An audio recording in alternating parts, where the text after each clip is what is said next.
بسم اللہ الرحمن الرحیم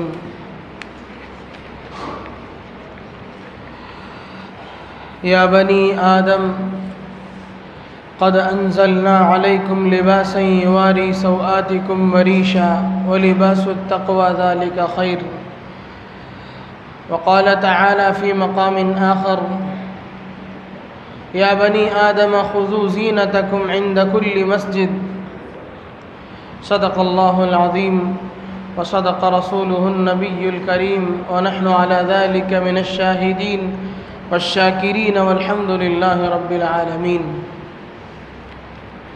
محترم بزرگوں، دوستو، یہ سورہ اعراف کی 31ویں آیت ہے۔ اس آیت میں اللہ تبارک و تعالی فرماتے ہیں، یا بنی آدم، اے آدم کی اولاد، خذوا زینتکم عند کل مسجد، نماز کے وقت میں زینت والے کپڑے اختیار کرو۔ یہ اور اس سے پہلے 2-4 آیت پہلے ایک آیت گزری ہے، وَإِذَا فَعَلُوا فَاحِشَةً قَالُوا وَجَدْنَا عَلَيْهَا آبَاءَنَا وَاللَّهُ أَمَرَنَا بِهَا۔ ہوا یہ تھا کہ دور جاہلیت میں شیطان نے انسانوں میں کچھ غلط رسومات پیدا کر دیے تھے۔ بہت سارے رسومات تھے، ان میں ایک رسم بد یہ تھی کہ لوگوں میں ایک ایسا رسم رواج پیدا ہو گیا تھا کہ جو بھی کعبۃ اللہ کا طواف کرے گا وہ یا تو قریش کے لوگوں کے پاس سے لے کر کے کپڑا پہن کر طواف کرے گا، یا نہیں تو وہ برہنہ ہو کر کے طواف کرے گا کعبۃ اللہ کا، اپنے کپڑے پر طواف نہیں کر سکتا ہے۔ ایسی ایک رسم ان کے اندر رواج پا گئی تھی۔ اب یہ ممکن نہیں تھا کہ ہر آدمی، دنیا بھر سے آنے والے ہر آدمی کو قریش کے لوگوں کی طرف سے عاریت میں کپڑا ملے، تو عام طور سے لوگ یہ کرتے تھے کہ برہنہ ہی طواف کر لیتے تھے، ننگے ہو کر ہی کعبۃ اللہ کا طواف کر لیتے تھے۔ عورتیں رات کے اندھیری میں طواف کر لیتی تھیں، وہ بھی برہنہ ہو کر طواف کرتی تھیں۔ تو جب ان لوگوں سے پوچھا گیا کہ ایسا کیوں کرتے ہیں تو ان لوگوں نے 2 وجہ بتائی۔ ایک وجہ قرآن کریم نے اس کو نقل کیا ہے، ایک وجہ ان لوگوں نے یہ بتائی، قالوا وجدنا علیہا آباءنا، کہ ہم نے اپنے بڑوں کو ایسا ہی کرتے دیکھا ہے اس لیے ہم بھی ایسا کر رہے ہیں۔ دوسری وجہ یہ بتلائی ان لوگوں نے، واللہ امرنا بہا، اللہ نے ہمیں ایسا حکم دیا ہے۔ اللہ تبارک و تعالیٰ نے پہلی بات کا جواب نہیں دیا، دوسری بعض مقامات میں اس کا جواب ہے، یہاں اس آیت میں اس کا جواب نہیں دیا گیا، اور اس کے جواب دینے کو ضروری نہیں سمجھا گیا، اس لیے کہ ایک عقل مند کو یہ بات سوچنے پر مجبور کرتی ہے کہ آپ اپنے بڑوں کی تقلید کیجئے اچھی باتوں میں۔ اگر آپ کے بڑوں نے کچھ غلط کام کر دیا ہے اپنے زمانے میں، کچھ غلط کام ان لوگوں نے اختیار کیا ہے، غلط طریقے ان لوگوں نے اپنائے ہوئے تھے، تو بڑوں کی تقلید کا یہ مطلب تھوڑا ہی ہے کہ آپ بھی ان کی الٹی سیدھی تقلید کرنے میں لگ جائیں، ان کے الٹی حرکتوں کو بھی آپ بھی اپنانا شروع کر دیں۔ یہ تو غلط ہے، یہ تو سلیم الطبع اور سلیم الفطرت انسان کے خلاف ہے۔ تو اللہ تبارک و تعالیٰ نے اس کا جواب نہیں دیا۔ دوسری بات انہوں نے جو کہی، واللہ امرنا بہا، اللہ نے ہمیں ایسا حکم دیا ہے، اس کا جواب دیا، ان اللہ لا یأمر بالفحشاء، بے حیائی کے کاموں کا اللہ حکم نہیں دے سکتا ہے۔ اللہ بے حیائی کا کام ہے۔ ان لوگوں سے جب لوگوں نے پوچھا کہ ایسا کیوں کرتے ہیں تو وہ لوگ یہ کہتے ہیں کہ ہم لوگ جن کپڑوں میں ہم نے گناہ کیے ہیں، جن کپڑوں کے پہنے ہوئے ہم سے غلطیاں ہوئی ہیں، کیا اس کپڑے سے ہم کعبۃ اللہ کے سامنے آ کر کے طواف کریں؟ کعبۃ اللہ کی توہین سمجھتے تھے یہ لوگ، اس میں تو توہین ان لوگوں کو معلوم ہوا، ننگے طواف کعبۃ اللہ کے سامنے ننگے ہو جانا ان لوگوں کو کعبۃ اللہ کی توہین نظر نہیں آئی۔ الغرض ایک غلط رسم اس وقت چل پڑی تھی، جب کوئی چیز رسم اور رواج کی شکل اختیار کر لی جاتی ہے تو سب اندھے ہو جاتے ہیں، اس میں سب اس کی تقلید ہی کو بہتر سمجھتے ہیں۔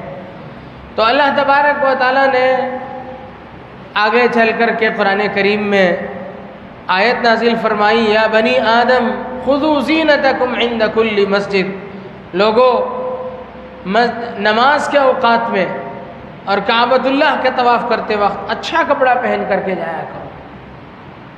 لباس انسان کا ایک بہت ضروری جز ہے، بہت ضروری حصہ ہے، انسان کے لیے ایک بہت ضروری چیز ہے، انسان اور غیر انسان میں فرق کرنے والی چیز ہے۔ دنیا میں انسان کے علاوہ جتنے جانور پائے جاتے ہیں کسی کے ہاں کپڑے کا ماحول نہیں ہے، سب برہنہ ہی ہے، سب اپنے جسم کے ساتھ ہیں، بس ان کو اللہ نے جو جسم دیا ہے اسی کے ساتھ ہے، وہ نہ اوڑھتے ہیں نہ پہنتے ہیں۔ اللہ نے یہ حیا انسان کو دی ہے کہ یہ بڑی دولت ہے، جس کی بنیاد پر انسان کپڑے پہنتا ہے اور اپنے سطر کو چھپاتا ہے۔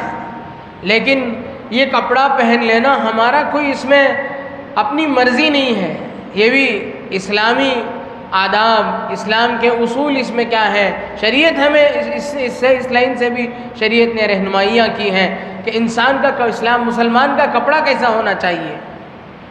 دوسری جگہ اللہ تبارک و تعالیٰ نے فرمایا، یا بنی آدم قد انزلنا علیکم لباسا یواری سوآتکم وریشا ولباس التقوی ذلک خیر۔ لباس کے سلسلے میں اس آیت میں 3 باتیں ارشاد فرمائیں۔ یا بنی آدم قد انزلنا علیکم لباسا، ہم نے تمہارے لیے لباس کی دولت عطا فرمائی، نازل فرمائی، کاہے کے لیے؟ یواری سوآتکم، تم اپنے سطر اس سے چھپاؤ۔ دوسرا مقصد اس کا کیا ہے؟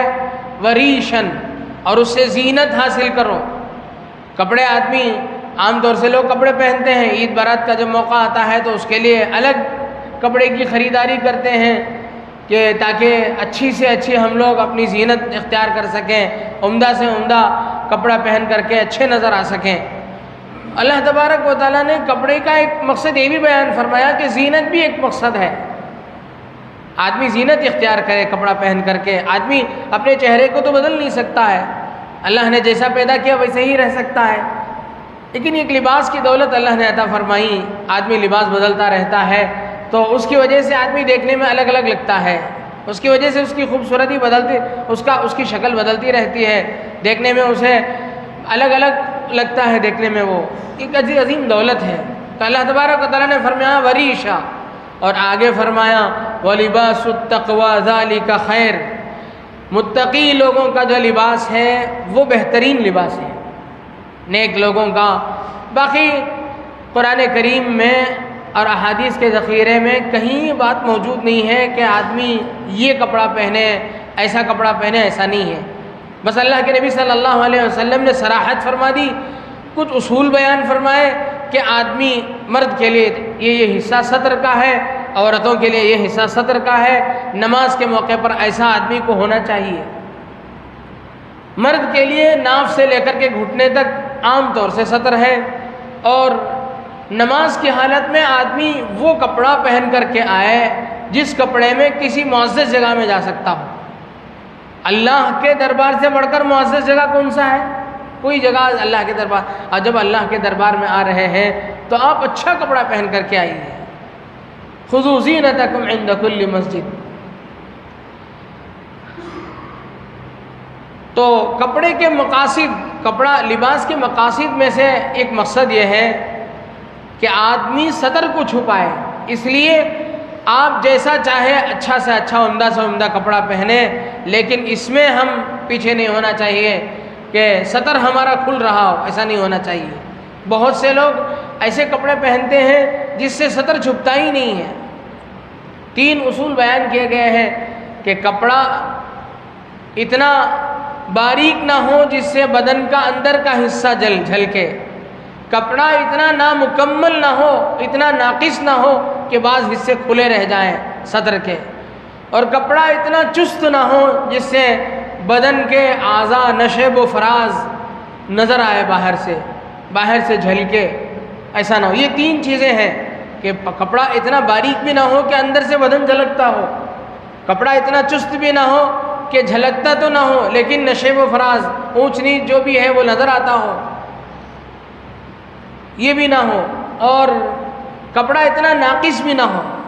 بہت سے بچے، بعض لوگ، بڑے لوگ بھی ایسے کپڑے پہن کر کے آتے ہیں، نماز کی حالت میں وہ جب سجدے میں جاتے ہیں تو ان کا سطر کھل جاتا ہے۔ سطر کا مطلب یہ ہوا کہ ناف سے لے کر کے گھٹنے تک، اور ناف کا مطلب ناف کھلنا نہیں ہے، ناف سے آپ دائرہ ایک کھینچتے، لکیر کھینچیں اور پیچھے سے لا کر کے یہاں چھوڑیں تو جو حصہ ہے وہ